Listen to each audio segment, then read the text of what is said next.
No, that's fine. You said you want to take the elevator, so you want to go to the second floor to go. This is the first floor.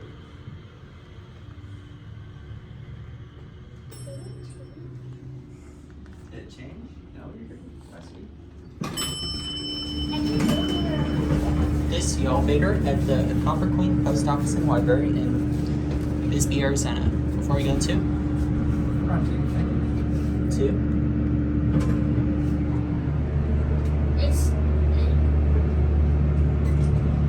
I'm just an elevator enthusiast. I like elevators.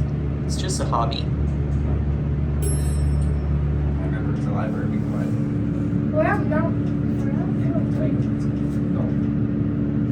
These are consent. Take care. Have a great morning. It's a Hotchkiss elevator.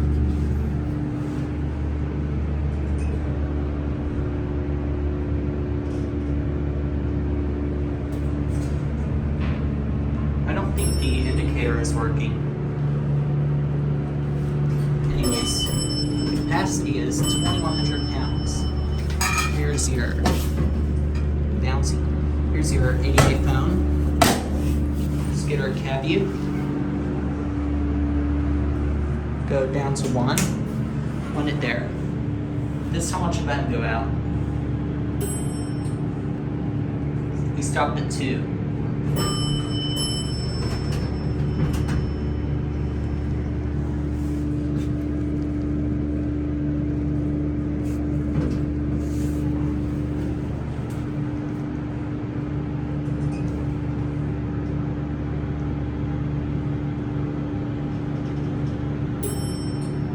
Your 1 button goes out, pictures, GAL, Jet Plus. Is your directional indicator, or indicator, that would be it.